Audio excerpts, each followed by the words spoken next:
예, 안녕하세요. 예전에 러닝크루라고 많이 세간에 화제가 된 적이 있죠. 운동하는 건 좋아요. 달리기 같은 거 얼마나 좋은 운동이니까.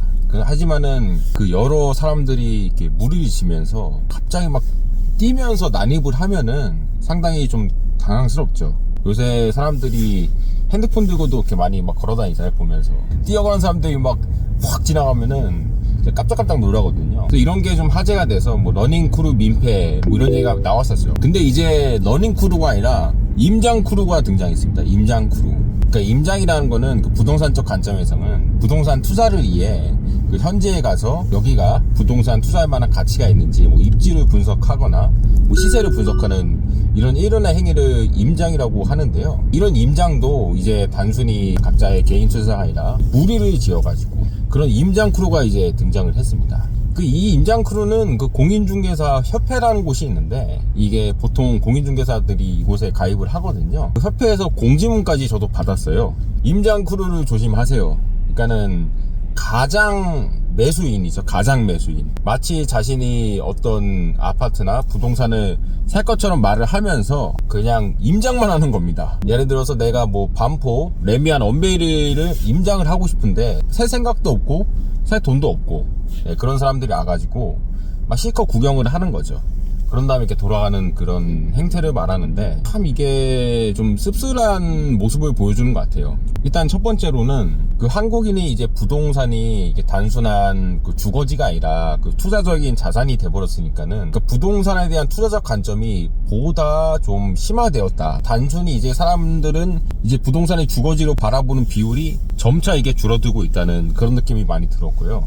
그리고 두 번째로는 진짜 이게 한국인의 독특한 민족 정신을 보는 것 같습니다. 무엇을 하든지 스스로 생각을 하기보다는 무리를 지어서 그렇게 어떤 행동하는 거 보면은 참으로 이게 안타깝다는 생각이 들어요. 그런 말 있잖아요. 혼자서는 좀 아무것도 못하는데 무리를 지으면은 여포가 된다고.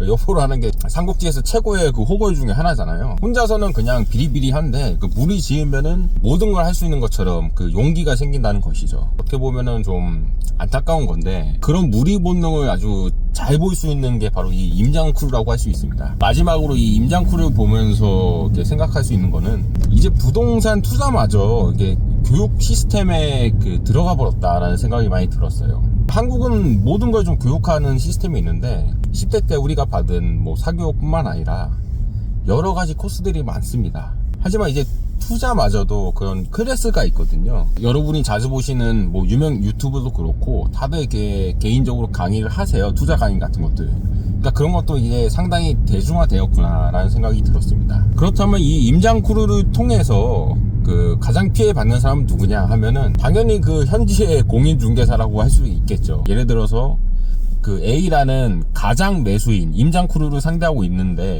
상대하면서 시간을 소비합니다.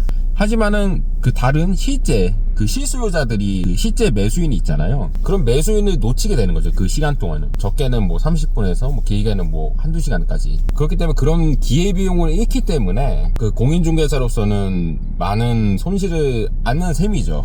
임장크루에게는 단지 본인의 투자 목적을 위해서 공인중개사를 이용하는 그런 결과가 되는 것이죠. 이거는 단순히 공인중개사한테만 민폐가 가는 게 아니라 실매도자한테도 상당히 민폐가 되는 거예요. 이게 실매도자한테 어떤 사인을 줄 수가 있냐면은, 이 물건이 안 팔리는 물건인 같은 경우에는 가장 매수인, 그러니까 임장크루들이 이 매도인한테 착각을 줄 수가 있습니다. 이거 보러 오는 사람들이 많으니까 이거 금방 팔리겠는데, 내가 제시한 가격이 합리적인 가격이구나 라고 이렇게 생각할 수 있기 때문에 가격이 합리적인 시장 가격으로 안 내려올 수가 있는 것이죠. 그렇다면 이게 또 어떤 식으로 피해 주냐? 당연히 실수요자, 그러니까 실제적인 매수자한테까지 피해를 줄 수 있는 구조가 되는 것입니다. 그러니까는 겉보기에는 공인중개사가 피해를 보는 거고, 근데 꼬리에 물고 들어가면은 매도자, 결국에는 실수요자, 매수자까지 피해를 주게 되고, 결과적으로 부동산 시장 전체에 전혀 도움이 안 되는 그런 결과를 가져오게 됩니다. 이게 현명하고 똑똑한 사람들은 혼자서도 다 잘 해나가거든요. 부동산을 공부하는 방법으로서 뭐 투자 수업을 듣는 방법도 있지만은 결국에는 이런 수업을 듣는 것도 본인이 그만큼 수동적인 사람이라는 거를 입증하는 하나의 근거가 될 수가 있어요. 지금은 정보가 워낙 많고 누구나 노력하면은 부동산 공부를 어느 정도 충분히 할 수 있기 때문에 굳이 뭐 그런 수업에 끌어다니면서 뭐 임장크루 같은 뭐 실습 같은 걸 하면서 그 남한테 피해주는 행동보다는 본인이 좀 자발적으로 투자에 임하는 게 나중에는 부동산 시장 상황뿐만 아니라 여러 자산 시장에 대해 본인만의 통찰력을 갖는 그런 계기를 마련하지 않을까 생각을 합니다. 네, 지금까지 그 임장크루에 대한 어떤 그 제 생각과 의견을 나눠봤고요. 예, 시청해주셔서 감사하고요. 예, 구독과 좋아요 부탁드립니다.